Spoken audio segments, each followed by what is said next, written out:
Ceci est une révolution. This is a revolution. Alors si tu t'intéresses à Obsidian, à la prise de notes ou tout simplement au moyen de développer ta créativité, je suis hyper enthousiaste de te montrer une nouveauté qui risque de faire vraiment beaucoup de bruit. Il s'agit des canvas.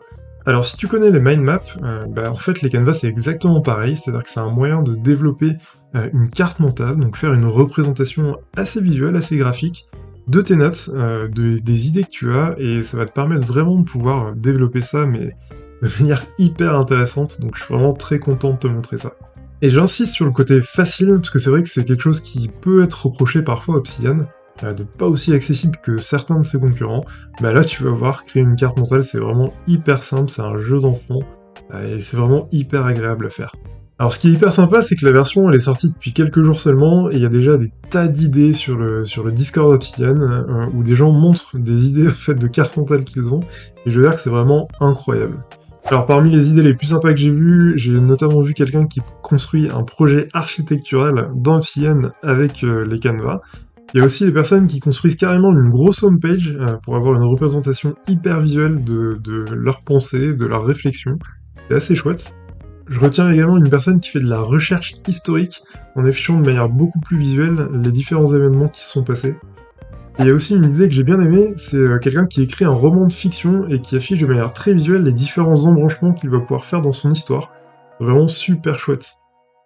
Et enfin, moi je vais te montrer la carte mentale que j'ai fait spécialement pour la vidéo, notamment en créant une recette sur l'outil. Alors avant de te montrer, petit disclaimer, cette version j'y ai accès parce que j'ai payé la version Catalyst, donc c'est juste 25$ qui te permettent de bénéficier des mises à jour en avance, ça te permet de tester le logiciel, faire des retours, et aussi récompenser le développeur pour ce logiciel qui est gratuit et qui est vraiment incroyable. Allez, maintenant je te montre dans l'outil comment ça se passe pour créer ton canevas. Donc le canevas, qu'est-ce que c'est? Comme je te le disais, c'est tout simplement une carte mentale. Donc là, dans l'idée, j'ai mis une idée de recette, une idée de recette que j'ai trouvée de Maurice Sacco. Donc très inspirant ce mec. Ça se représente de cette manière, c'est tout simplement un moyen d'afficher donc une carte mentale. Tu peux très bien intégrer des images, des vidéos, des médias audio. Tu peux intégrer une page web, parce qu'on peut également intégrer une page sur laquelle tu vas pouvoir te connecter, mettre tes identifiants et intégrer ta page web. Enfin, tu peux vraiment tout mettre. C'est ça qui est vraiment énorme, c'est que en faisant de simples glisser-déposer, tu peux très facilement construire ta représentation mentale. Alors la première étape pour s'assurer qu'on bénéficie de cette mise à jour, si tu as la version Catalyst bien sûr, c'est d'aller dans Paramètres, à propos, et puis d'aller rechercher les mises à jour. Donc là, ça te permettra de bénéficier vraiment de la dernière version d'Obsidian. Alors là, pour créer un canevas, rien de plus simple, il suffit de se rendre sur la petite icône qui s'est intégrée sur la gauche, Create New Canvas, et donc là, tu arrives sur une page blanche. Alors une fois qu'on est arrivé sur cette nouvelle page, donc là, je vais rester sur celle-ci, parce que ce sera un peu plus sympa, un peu plus visuel, tu vas te rendre compte que c'est vraiment hyper intuitif. Allez, on va créer ensemble une première carte, donc pour faire ça, c'est hyper facile, tu double-cliques. Là, je vais agrandir un petit peu la fenêtre pour que ce soit un peu plus visible. Je mets mon texte, donc en tapant mon texte ici, tout en sachant que ça c'est juste une carte présente dans la carte mentale, mais finalement c'est pas une nouvelle note qui va être ajoutée à ton dossier, là c'est vraiment quelque chose d'à part. À terme ce sera peut-être une seule et même chose, mais pour l'instant c'est pas encore le cas. Si tu veux modifier la couleur de l'encadré, pareil, hyper facile. Tu peux d'ailleurs sélectionner une couleur spécifique, la couleur qui t'intéresse. Ici, le petit carré que tu vois, c'est pour zoomer spécifiquement sur la sélection. D'ailleurs, ce qui est hyper intéressant, c'est que tu peux venir sélectionner plusieurs notes, plusieurs cartes, et venir zoomer dessus.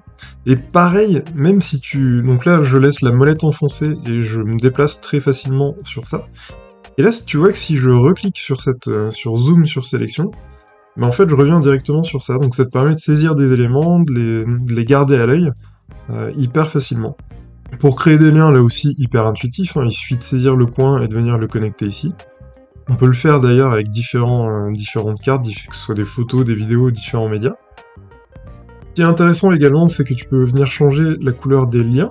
Donc je clique dessus, je choisis une couleur. Et pareil, à l'image des cartes mentales, je peux venir double-cliquer dessus et venir mettre un texte. Donc là, c'est le texte de mon lien. Ce que j'aime bien également, c'est qu'on peut très facilement intégrer des images, comme je te le disais, des liens, je vais te montrer ça en direct. Là par exemple, je vais tout simplement venir chercher un lien YouTube que je copie Donc là, je le colle dans la fenêtre, et là, tu vois que tu as ta vidéo qui est directement embarquée dans ta carte mentale. Tu peux venir la jouer, et tu peux même la bouger hyper facilement, la connecter. Enfin, tu vois que c'est vraiment un outil qui est incroyable, quoi. Allez, je supprime cette vidéo, donc là, j'ai juste à sélectionner, à faire la corbeille. Même principe si je veux venir sélectionner une image, par exemple, qui est sur le web. Donc là, je clique sur cette image prise au hasard, bien évidemment.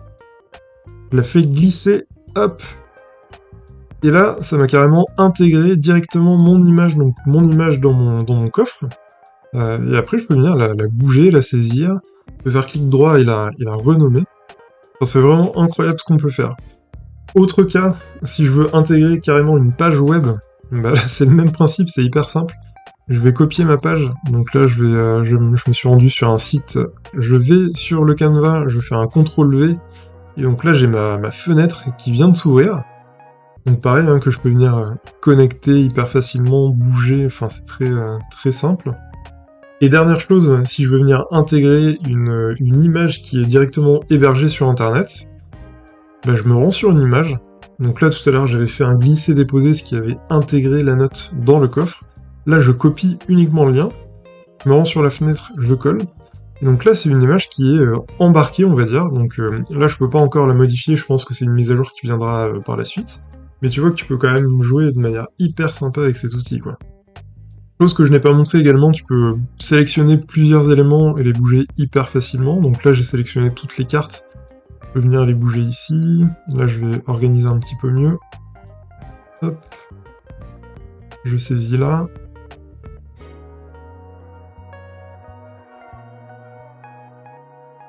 Celle-ci, tellement bête, je vais les descendre.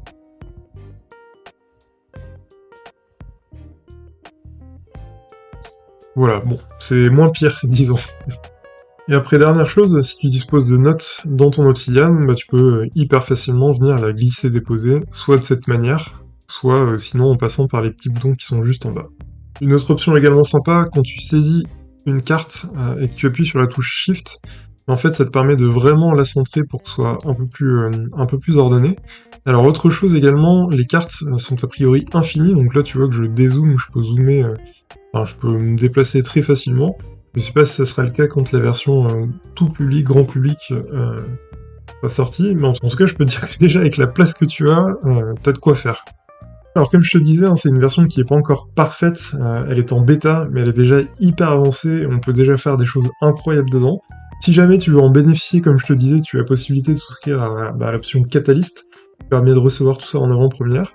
Voilà pour les canevas, donc j'étais pas dans mon environnement naturel, c'était un peu décousu, mais je trouvais ça quand même important de te montrer tout ce que tu vas pouvoir faire dès demain dans Obsidian. Une fois de plus, tu as un outil qui te permet de développer ta créativité, de faire fonctionner ton imagination. Et ça, je trouve ça vraiment hyper intéressant, et c'est montrer une fois de plus que c'est un outil, un logiciel qui est vraiment unique. Comme d'habitude, si tu le souhaites, un like, un commentaire, et puis je te dis à bientôt pour une prochaine vidéo.